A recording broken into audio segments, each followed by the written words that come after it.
Olá, bem-vindo ao canal Agrosistema Brasil. Eu sou o Kiki Cárcamo e hoje estou aqui com o engenheiro agrônomo Joaquim Sando. O Joaquim é responsável, posso falar isso, né, Joaquim, pelos assentamentos aqui da região de Ribeirão Preto, da grande Ribeirão Preto.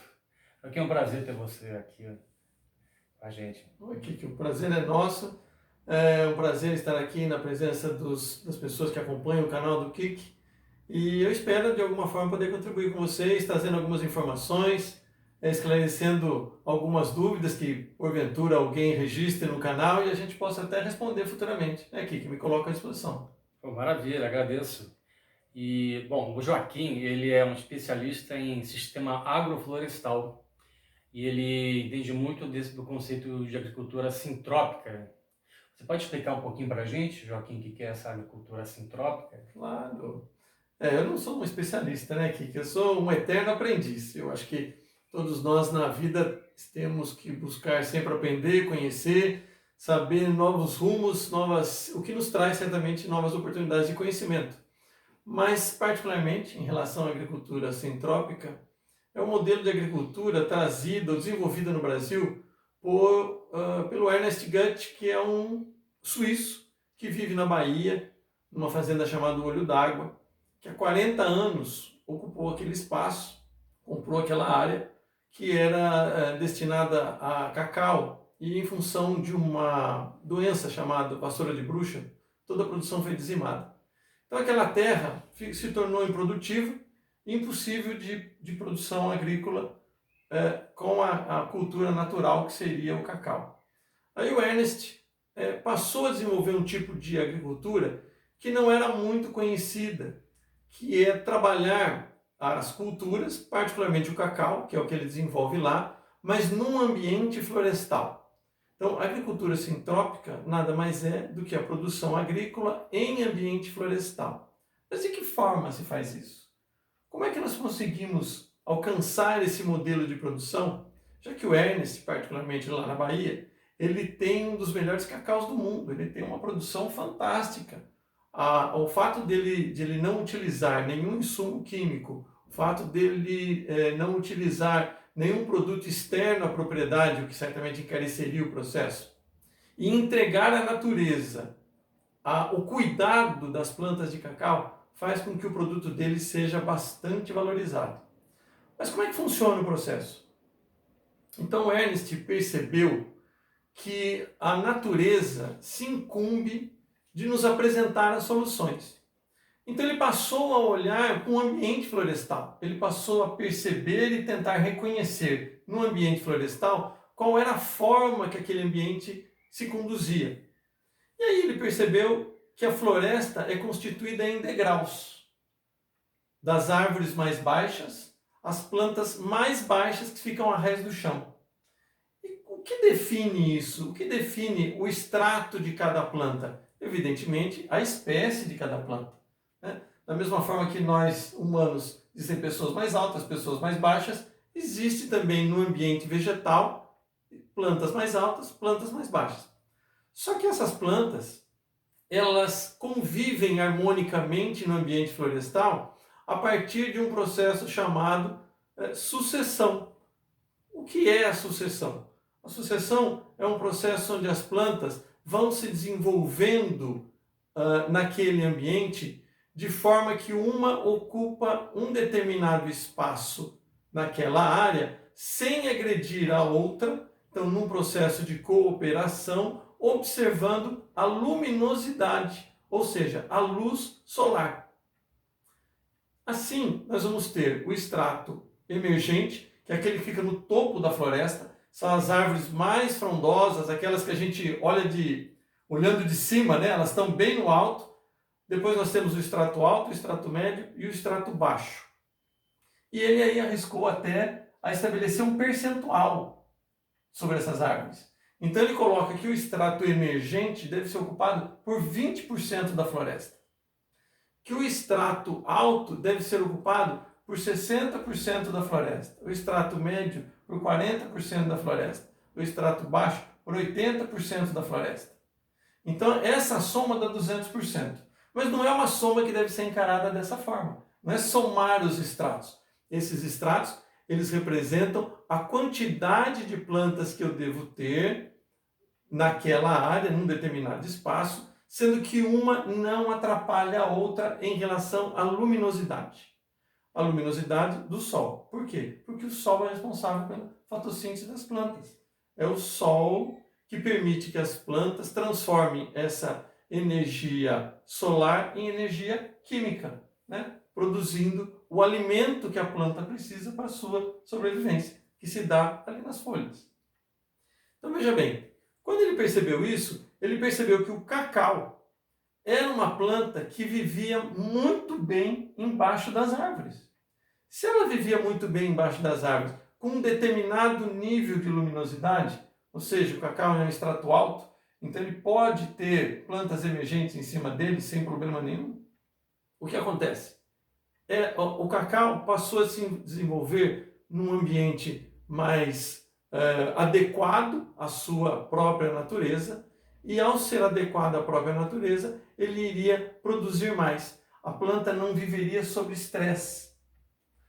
Assim como nós, eu sempre gosto de comparar com a gente, né? Assim como nós sofremos estresse, né? Quando nós estamos num ambiente que não está muito adequado, a gente se incomoda, ou pelo calor, ou pelo frio, ou pelo barulho, ou pelo vento, né? Nós nos incomodamos. As plantas, da mesma forma. As plantas, embora nós não consigamos entender aquilo que as plantas estão sentindo, que nós não temos essa capacidade, mas as plantas respondem através da produtividade. Uma planta sob estresse, uma cultura sob estresse, ela vai produzir menos. E ao produzir menos, ela faz com que aquele que a cultiva não atinja o seu objetivo produtivo, o que é ruim, porque certamente a pessoa investiu. Então, o Ernest, ao trabalhar dessa forma, ele criou todo um arcabouço de pensamento que hoje é replicado em muitas áreas, inclusive aqui em Ribeirão Preto, nos assentamentos de reforma agrária, né, nos quais eu, como engenheiro agrônomo, e não só eu, mas existem outras pessoas, existem o que nós chamamos de mestres agrofloresteiros, como o meu amigo Paraguai, ou o grande Nelson, que é discípulo, inclusive, do próprio, né, Ernest, e a partir do conhecimento deles, que aliás é a fonte onde eu bebi, né, onde eu aprendi, foi com essas pessoas. E hoje nós trabalhamos em conjunto, na verdade. Estamos sempre juntos, discutindo, implantando e ampliando esse conhecimento junto aos camponeses que vivem nos assentamentos.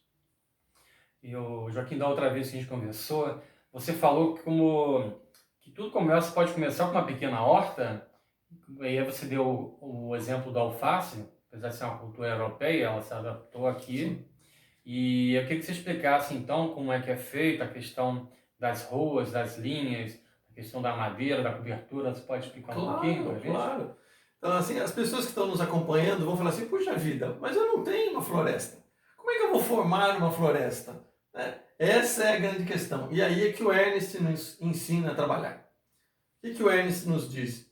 Que toda floresta começa com o que ele chama de placenta da floresta.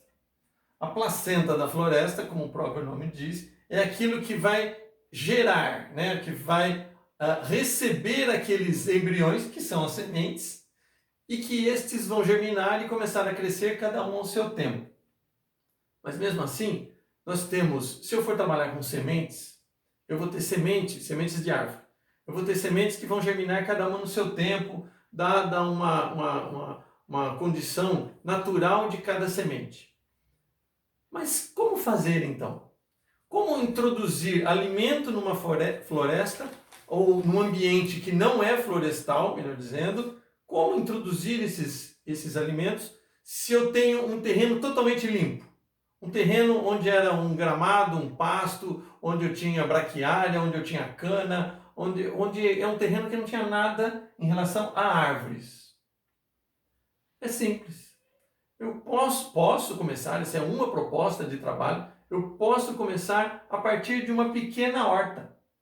E eu até sugiro que seja assim, porque a pessoa no entorno da casa, quem vive na área rural, no entorno da sua casa, ela pode aprender quais são essas dinâmicas do processo a partir de uma pequena horta.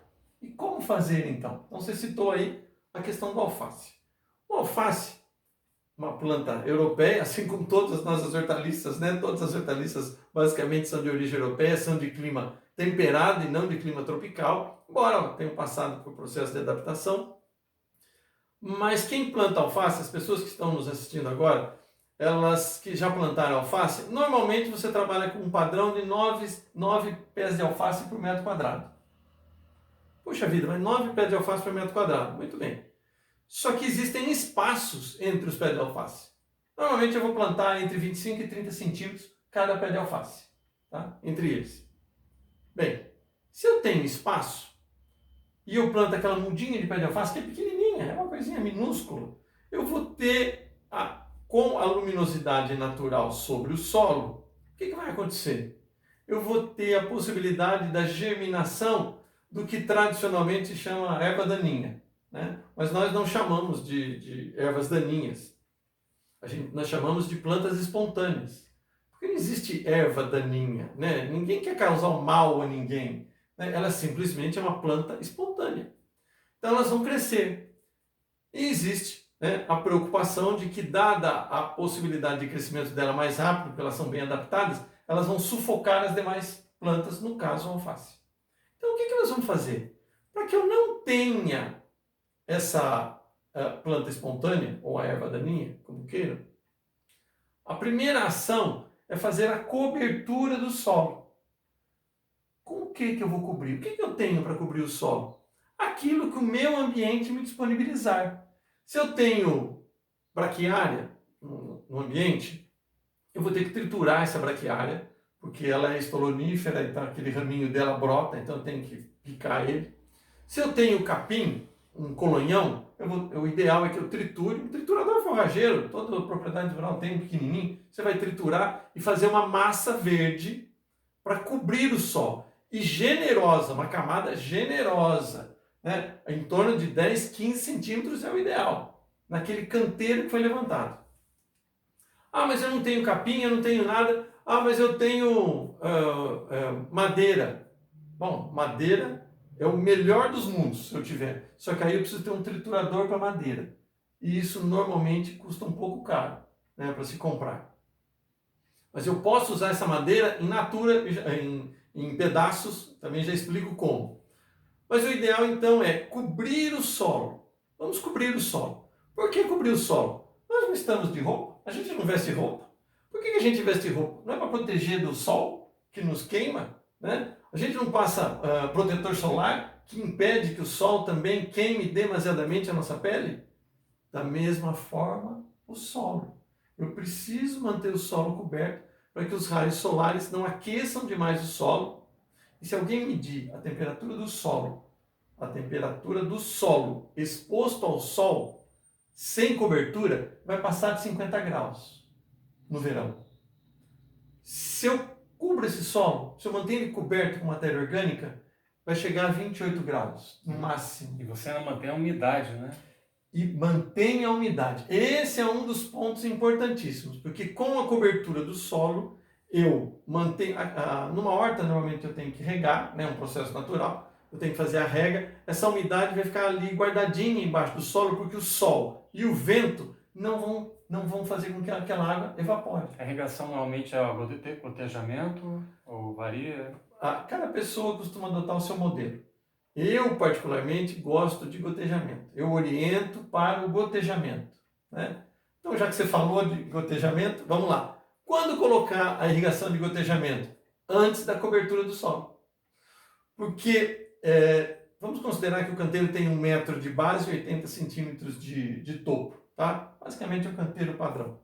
Se eu pegar esse canteiro e colocar 3 linhas de mangueira de gotejamento esticadas, eu vou fazer com que eu tenha umidade suficiente, e essa irrigação por gotejamento, ela pode ficar ligada o tempo inteiro.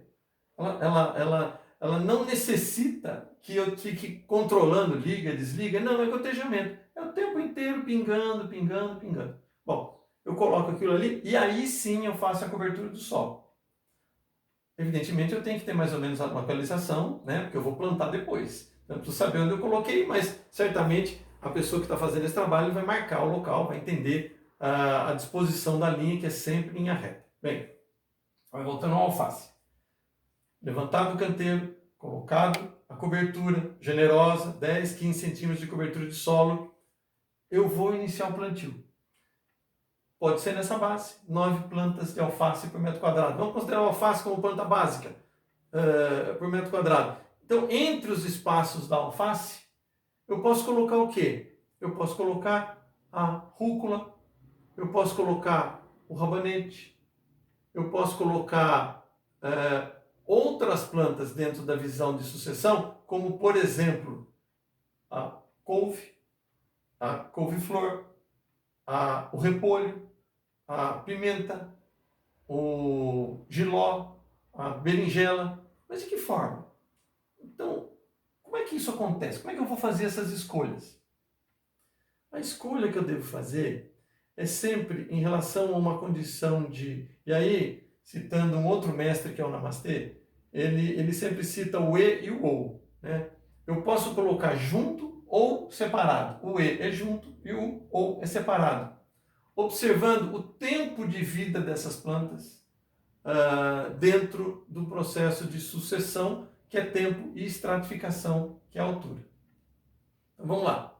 Se eu coloco alface, a alface ela leva em torno de 45, 50 dias para ser colhida. Mais ou menos é o padrão. E se eu colocar rúcula com ele? Então é alface e rúcula, né? Não ou rúcula. Vamos lá. Alface e rúcula. Alface e rúcula, eu posso colocar? Posso. Porque a rúcula, eu vou plantar no mesmo dia, todas essas plantações no mesmo dia. Toda essa implantação no mesmo dia. A rúcula, ela leva de 35 a 40 dias.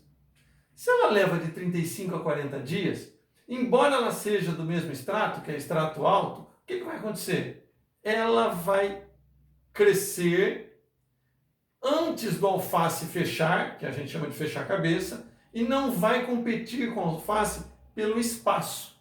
E aí eu colho a rúcula. Eu não corto ela para rebrotar. Eu colho a rúcula. Tá? Eu tiro a planta do solo. Ao tirar a rúcula, eu permito que o alface complete o seu ciclo e encha a cabeça, que é o que a gente fala.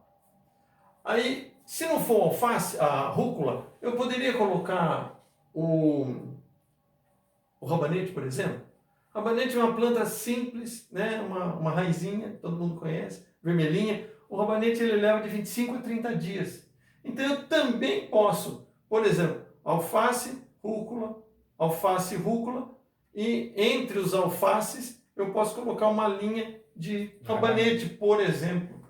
Ou o inverso. O ciclo dela é de 25 a 30 dias? Né? Porque o ciclo é de 25 a 30 dias. Eu vou colher esse rabanete antes do alface, antes da rúcula, e ela não compete pela luz, não compete por nutriente. Porque cada espécie também, ela trata os nutrientes do solo de forma diferente. Então, são espécies diferentes, elas não vão competir. Bom, eu dei um exemplo de E, agora eu vou dar um exemplo de OU. Eu posso colocar alface e chicória? Bom, por que não? Porque são plantas do mesmo tempo, elas são do mesmo extrato, né, que é a mesma posição em relação à altura, e elas são do mesmo tempo. Então, se eu colocar alface, chicória e alface, elas vão crescer juntas. E aí sim, eu vou ter um espaço ocupado por plantas de mesmo porte e colhidas no mesmo tempo. Então elas vão se atrapalhar, elas não vão se dar bem ali naquele ambiente. Entendeu? O ideal é que cada um tenha um ciclo, né? Que eu observe o ciclo. O importante é que eu observe o ciclo de cada planta.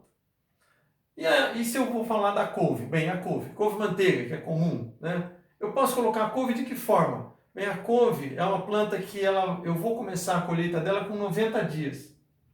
Bom, mas se eu tenho 90 dias, se eu coloquei alface, rúcula, rabanete, eu já colhi com 50 dias o meu último pé de alface, né? A partir de 50, né? 50, 60 dias, tem uma pequena variação, lógico. Uhum. E a partir de 80, 90 dias eu começo a colher a minha couve, que foi plantada onde? Posso fazer vários desenhos. Eu gosto de triangulação, colocar nos cantos de forma triangular, porque como ela cresce e abre, né, fica mais fácil para eu colher nas bordas e não no meio do canteiro. Mas tem pessoas que preferem colocar no meio do canteiro. Então eu coloco a cada 80 centímetros, eu posso colocar um pé de couve. Mas eu também posso colocar, junto com a couve, um pé de pimenta. Então eu coloco, por exemplo, 3 couves, uma pimenta. Vamos considerar o centro do canteiro, fica mais fácil. 3 couves, uma pimenta, 3 couves, uma pimenta. Por quê? Porque tirando a couve, eu ainda vou ter a pimenta no meu canteiro, que é um tempero e que vai me ajudar a compor a minha horta. Oh, mas só isso que eu posso colocar? Não, eu posso também colocar nas bordas, bem na linha, assim, na borda, eu posso colocar um cheiro verde, né? A salsinha de um lado e a cebolinha do outro. Por exemplo, eu coloco na borda. Essas plantas, salsinha e cebolinha, como elas têm um odor normalmente característico delas, né? A dona de casa que os ouve sabe disso, elas nos ajudam a conter o ataque de insetos, porque aquele cheiro deixa desnorteado o inseto, né? E a dona de casa sabe que dificilmente ela vai achar uma salsa e uma cebolinha atacada por inseto. Nunca é ruído por nenhum tipo de inseto, porque eles não gostam do gosto, né? Então, se eu tenho naquele ambiente da alface, da rúcula, da couve, a pimenta é outra também que ninguém gosta. Eu vou ter o quê? Eu vou ter um ambiente onde os insetos não vão aparecer para atacar. Então eu tenho um controle natural desse canteiro. Então essa é a proposta que o Arnides traz. Aí o pessoal está falando, pô, mas ele não falou de árvore ainda. Cadê as árvores? Cadê as árvores? Bem, as árvores... Então vamos lá. Eu fiz o desenho do canteiro. Vamos pensar, 3 canteiros construídos dessa forma. E na lateral desses canteiros, o que eu vou colocar? Eu vou colocar um canteiro de árvores, ladeando essa horta. As ruas, você diz? Seriam 2 canteiros de árvore entre os canteiros de horta. Ah, tá. E o que eu vou colocar nesse canteiro de árvore? Qual é a planta que a gente mais gosta de colocar no canteiro de árvore? A banana. Por que a banana? Porque a banana cresce rápido. Porque a banana me dá muita matéria. Porque a banana também me dá banana, né? Então, além de tudo, ela me dá banana, né? E de forma rápida. Então, o que eu faço? Eu planto a banana eu posso plantar de 3, de 4 metros, nesses canteiros laterais, eu vou introduzir a banana. Bom, se eu introduzir banana, digamos a cada 4 metros, o que eu coloco entre as bananas? Aí sim eu posso começar a introduzir as árvores. Nós gostamos muito de trabalhar nessa placenta de árvore-floresta. Nós gostamos de trabalhar com uma árvore da América Central chamada Gliricídia. Gliricídia, pesquisa aí. Gliricídia. A gliricídia é uma planta que nós plantamos por estaca. Então nós cortamos o galho dela. Normalmente são varões, ela já produz varões. Né? Nós cortamos, plantamos no solo. Não precisa abrir buraco. Se a terra estiver revolvida, estiver meio macia, a gente usa a própria marreta mesmo, bate. Se machucar, a gente corta. Né? Normalmente machuca, daí a gente corta a ponta dela para não deixar a ferida, né, exposta. E colocamos a cada metro, eu coloco uma gliricídia. Veja bem, a cada metro uma gliricídia. Meu Deus, vocês estão botando árvore demais. O pessoal está falando, estou botando árvore. Não, calma. Né? Tanto a banana quanto a gliricídia são espécies que são introduzidas para fornecer matéria orgânica no futuro. Para que eu tenha uma produção de matéria orgânica que facilite o meu processo de cobertura de solo no futuro. Bom, mas aí eu só coloco a banana e a gliricídia? Não. Eu posso colocar outras espécies. Contanto que sejam por estaca, né? Usando estacas. Não necessariamente. Então vamos lá, já que você citou estaca aqui. Eu posso usar estacas não só de gliricídia, mas eu posso usar estaca de amora, que é uma planta que pega muito bem por estaca. E os pássaros gostam, e a gente gosta também, né? E quando você está trabalhando ali, e a amoreira até salivou, né? Quando a amoreira tá carregada, a gente vai lá e ainda se delicia com as amoras. Eu até comentei contigo que jabuticabeira esse também interessante, né? A jabuticabeira só que ela tem características especiais, daqui a pouquinho a gente fala dela. eu posso colocar a siriguela. Isso, você falou Siriguela, é possível que as pessoas conheçam. É uma fruta amarelinha, docinha, que tem um caroço, parece uma azeitona amarela. E pega por estaca. Então veja bem, ó, tudo que eu estou falando não requer muito conhecimento técnico. Eu não preciso saber que árvore eu vou usar, né? Porque tanto a glicídia quanto a glicídia é extrato alto, a banana é extrato médio. Então a glicídia vai crescer acima da banana, mas eu vou ter que manter esse controle de crescimento, senão a banana vai sentir no futuro. Mas a glicídia foi feita para ser cortada, então eu não tenho que me preocupar com isso. A mora da mesma forma, eu vou fazer a poda nela e depositar no solo. Mas você falou, mas é só estaca? Não, eu posso plantar sementes. Aliás, eu devo plantar sementes. Mas que sementes? Um mamão, por exemplo. Um mamão que a dona de casa consome em casa, né, que o produtor certamente tem em outras áreas. Pega aquele mamão e espalha nesse canteiro de árvores. O mamão no meio das árvores ele vai muito bem. Ele gosta daquela companhia. Tá? E ele não vai dar bicho. É porque a glicídia vai fazer a sombra necessária, né, para ela crescer, né? Vai. O mamão cresce mais rápido que a glicídia, tá? Ele acaba crescendo mais rápido. Uhum. Mas, veja bem, a gente entende que as plantas, elas se comunicam. Da mesma forma, olha eu de novo com a relação entre as pessoas. Da mesma forma que o ser humano não gosta de viver sozinho, as plantas também não gostam de viver sozinho. As plantas gostam de diversidade. As plantas gostam de conviver com os outros, né? Se a gente não gosta de ir a festas, né? Todo mundo gosta de ir em festa, né? Por quê? Porque você vai encontrar pessoas. Gente alta, baixa, gordo, magro. Você vai encontrar gente que gosta de A, que gosta de B, que come determinada comida, outro come outra. E nessa troca é que a gente se enriquece enquanto ser humano. As plantas da mesma forma. As plantas gostam de companhia. É só vocês pensarem na floresta. Vocês que estão assistindo, que estão nos assistindo agora, a floresta não é equilibrada, não é orgânica, não está plena naquele ambiente dela? Tem um equilíbrio natural, né? Não tem um equilíbrio natural? Muito bem, Kiki. Por quê? Porque tem diversidade. Se eu tenho diversidade, eu não tenho a necessidade de aplicar insumos químicos, que nós conhecemos por agrotóxicos, que vão provocar danos ao meio ambiente. E danos às pessoas que aplicam, danos às pessoas que consomem, com riscos sérios de saúde até. Né? Existem estudos nesse sentido, não precisamos abordar isso aqui.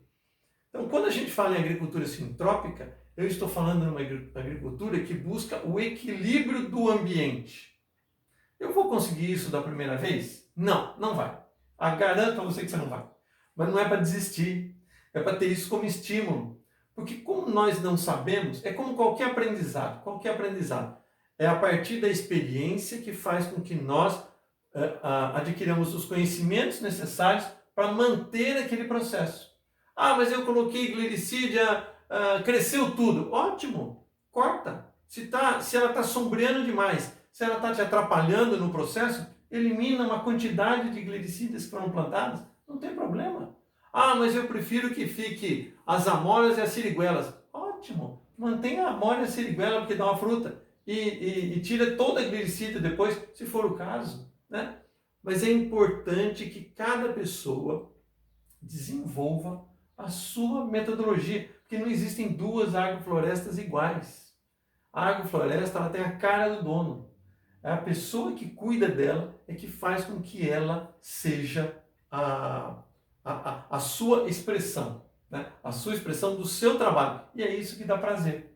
Né? O fato de eu levar para aquele ambiente todo o meu carinho, todo o meu cuidado, tudo aquilo que eu posso devolver à natureza. Porque quem está fazendo agrofloresta está devolvendo à natureza um equilíbrio que foi tirado da natureza. E isso só vai fazer bem para nós mesmos. Tá? Mas vamos lá, não acabamos a nossa placenta ainda. Eu fico falando aqui, não acabamos a placenta. Porque as pessoas sabem que toda horta eu tenho um espaço entre os canteiros, que a gente chama de ruas. Né? O espaço onde a gente pisa. Eu posso manter a rua descoberta? Não, não é bom que fique descoberta. Por que eu não vou manter essa rua descoberta?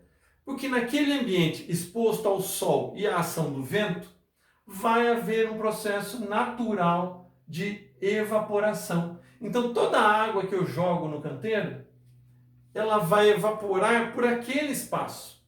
Porque existe uma tendência natural de que a água saia do ambiente onde ela está mais presente para o ambiente onde ela está menos presente. Né? Então ela sai do úmido para o seco. É isso que acontece. Tá? A água, se eu umedeço demais um espaço, ela vai sempre buscar o lugar onde está seco. Ela é puxada para onde está seco. E quanto mais houver essa distribuição, mais rápido o ambiente perde umidade. Então isso é um princípio básico também de agrofloresta. É só pensar numa floresta. Quem já andou numa floresta, ou num ambiente com algumas árvores, não tem aquele monte de folhas, né? Que a gente chama de serrapilheira, né? O nome daquilo é serrapilheira. Se a gente limpar aquela serrapilheira, você vai perceber que o solo está úmido, mesmo em períodos secos. Aquele composto orgânico, ele mantém a umidade, né, do solo, né? Mantém. Ele não só mantém a umidade, como permite a ciclagem de nutrientes. Então, esse é um capítulo à parte aqui. Joaquim, muito obrigado aí por você ter aceito o convite para conversar com a gente, para explicar um pouquinho sobre o que é o sistema agroflorestal. E nós queremos que você volte mais, continue, tá?